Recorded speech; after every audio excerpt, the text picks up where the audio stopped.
ప్రధానమంత్రి నరేంద్ర మోడీ వచ్చే ఎన్నికల్లో గెలుపు కోసం ఇప్పటి నుంచే తనదైన స్టైల్లో వ్యూహాలు రచిస్తున్నారు. ఈ క్రమంలోనే రాజకీయంగా తనకు ఎవరెవరు కలిసి వస్తారు అనే దానిపై ఆయన ఇప్పటికే లెక్కలు వేసుకోవడంతో పాటు సీక్రెట్ సర్వేలు చేయిస్తున్నారు.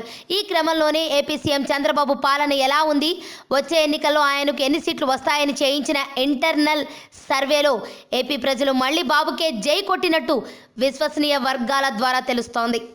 పట్టిసీమ ప్రాజెక్టు, పోలవరం, హంద్రీ నీవా, రాయలసీమకు కృష్ణా జలాలు, ప్రతి పింఛన్దారునికి సకాలంలో డబ్బులు అందడం, రుణమాఫీ లాంటి అంశాలు బాబుపై జనాల్లో అభిమానం తగ్గకుండా చేశాయని ఈ సర్వేలో తేలిందట.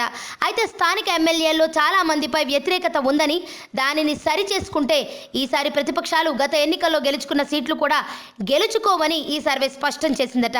కేంద్ర నిఘా వర్గాల ద్వారా ఈ రిపోర్టును కొందరు సన్నిహితులు ఇప్పటికే బాబుకు చేరవేసినట్టు తెలుస్తోంది. ఇక కొందరు ఎమ్మెల్యేలపై వస్తోన్న అవినీతి ఆరోపణల దృష్ట్యా వారు వ్యతిరేకత ఎదుర్కొంటున్నా చంద్రబాబుపై వ్యతిరేకత లేకపోవడం ఆయనకు ప్లస్గా మారింది. ఇలాంటి చోట్ల క్యాండిడేట్లను మారిస్తే వాళ్ళ గెలుపు, టీడీపీ గెలుపు సులువు అవుతుంది. పట్టణ ఓటర్లలో గతంలో ఉన్న మద్దతు ఇప్పుడు యథాతథంగా కనిపిస్తుండగా గ్రామాల్లో టీడీపీ బలం పెరిగిందని ఆ సర్వేల్లో వెల్లడైంది.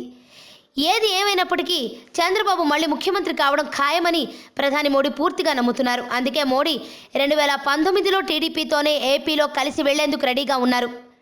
ఈ విషయంలో ఏపీ బీజేపీ నాయకులు ఎన్ని లెక్కలు వేసుకున్నా వాళ్ళు బొక్కబోర్లా పడటం ఖాయమే.